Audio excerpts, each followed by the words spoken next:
And this morning, we are learning a bit more about the timeline of who knew what when in this crisis over the national security advisor that has consumed the White House in the last 48 hours. But critics right here on Capitol Hill say they still don't know nearly enough. They want Michael Flynn to face questions as new questions come up now about the Trump campaign's interactions with Russia. New this morning on Capitol Hill, a growing chorus of questions about the Trump team and its connections to Moscow. Overnight, the New York Times, citing current and former U.S. officials, reporting Trump campaign aides and senior Russian intelligence officials were in contact repeatedly during the campaign, something the administration has previously denied.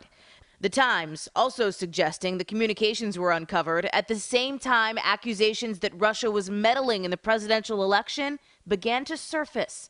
NBC News has not independently confirmed this reporting. At the White House, meantime, new revelations Vice President Mike Pence didn't know Mike Flynn may have misled him about a call with the Russian ambassador for 2 full weeks after the president was notified about potential inconsistencies. This was an act of trust. Whether or not he actually misled the vice president was the issue. And that was ultimately what led to the president asking for and accepting the resignation of General Flynn. But NBC News was the first to report the vice president was in the dark until this past Thursday, when media reports surfaced indicating the now former national security advisor may have talked sanctions in a call with the Russian ambassador. That call made on December 29th, the same day the Obama administration announced those sanctions against Russia.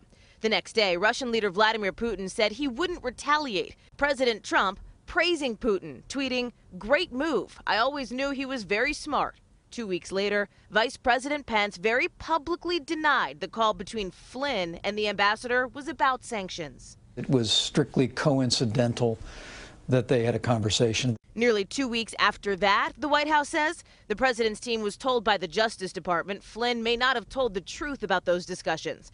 The president spent the next 3 weeks evaluating whether he could trust Flynn.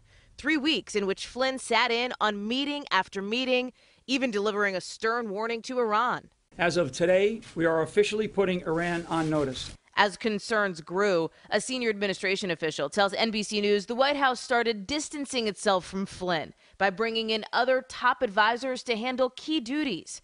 Top staffers even talking about who might replace Flynn last week. Now, Democrats are demanding to know more.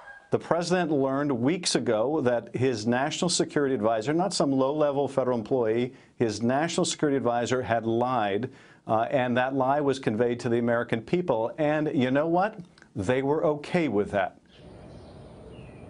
And as if it were not busy enough here in Washington, the Hill is set to get a visit today from Israeli Prime Minister Benjamin Netanyahu after the prime minister meets with President Trump over at the White House. Peace talks certain to be on that agenda, with the White House now appearing to back off the need for a two-state solution. A senior administration official saying a two-state solution without peace is not a goal anyone wants to achieve. Expect Iran to also come up in these discussions between the two leaders. By the way, both of them set to face reporters at President Trump's second press conference in the last 3 days.